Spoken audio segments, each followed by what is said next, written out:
So Disney just hit a rock. What's next? Thank you for coming to Logan's Story, and today we're talking about Disney in the 1970s. Let's continue forward. So when you think about Disney in the 1970s, what comes to mind? Nothing? You wouldn't be wrong. There's a lot of different things that were happening theatrically. There's a lot of things that were happening in due of its process of the theme park, but a lot of things just move slow. And the slower it moved, the bigger and better the chances of Disney actually being recognized came to be. I mean, its parks are struggling, its movies were struggling. It was not a good decade for Disney. But the thing is, when you're thinking about something like this, it's important to question whether or not the Disney company is at fault or the people within the Disney company is at fault. I would say both. See, the thing is, with creative liberty, there's a lot of things that we could say that created the liberty that is creativity in terms of Disney, and overall making it so that it actually can accomplish what is said to be done in the company. That's a little far-fetched in itself. So, when you think about Disney in the 1970s, what are the nooks and crannies that make it so unsuccessful? Well, let's go into detail. Okay, so the thing is, when you're thinking about a company that's been around since the 20s, you come to think you would learn from your mistakes. And the thing is, when it comes down to Disney, do they learn from their mistakes? I mean, they open a theme park, and it's quite successful, the Magic Kingdom, of course, and it becomes quite successful. But what about the other things? What about the movies? What about the press? What about the merchandising? What about all the things that you come to Disney for? Well, it kind of short blinked a little bit. It kind of short blinked to the point of Disney, who are you? But when you think about this decade, there's some things that were sort of eye candy. Like, I don't know, Robin Hood or Fox and the Hound or any of those movies that were set in the 70s.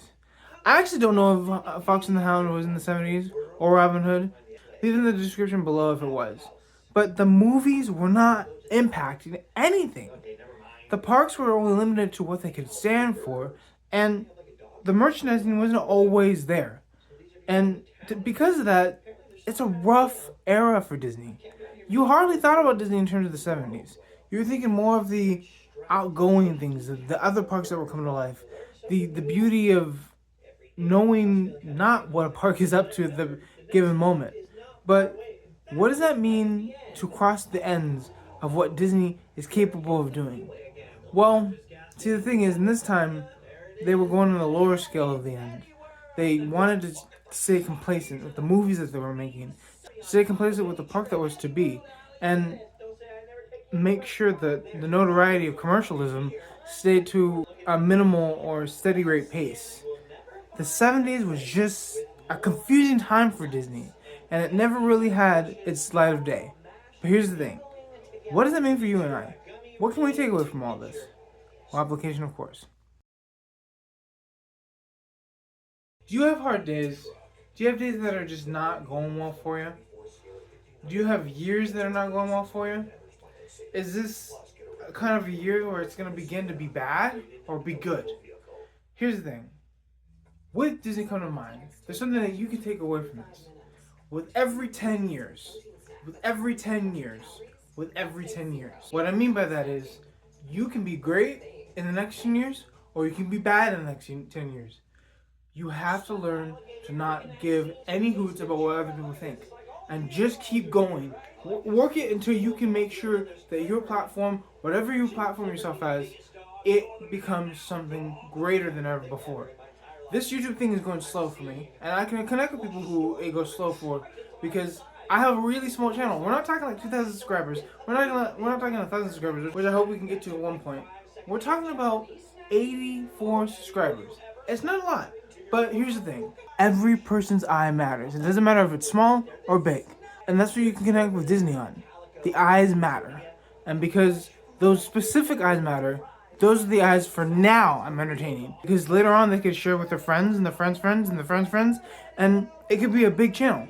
just like Disney, everything that Disney does is for a reason. And they count a lot on customer satisfaction. And because of that, their cast, their crew, is to provide care and hospitality to you and I. So, here's what you can take away from this. Do you believe in the next 10 years that you can give care and hospitality to yourself? And well, what passions are you working on to make sure that happens?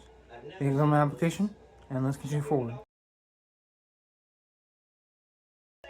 Thank you for coming to LogansStory. Thank you for coming to this event to Disney. There'll be more events at a later date, so keep an eye out for those.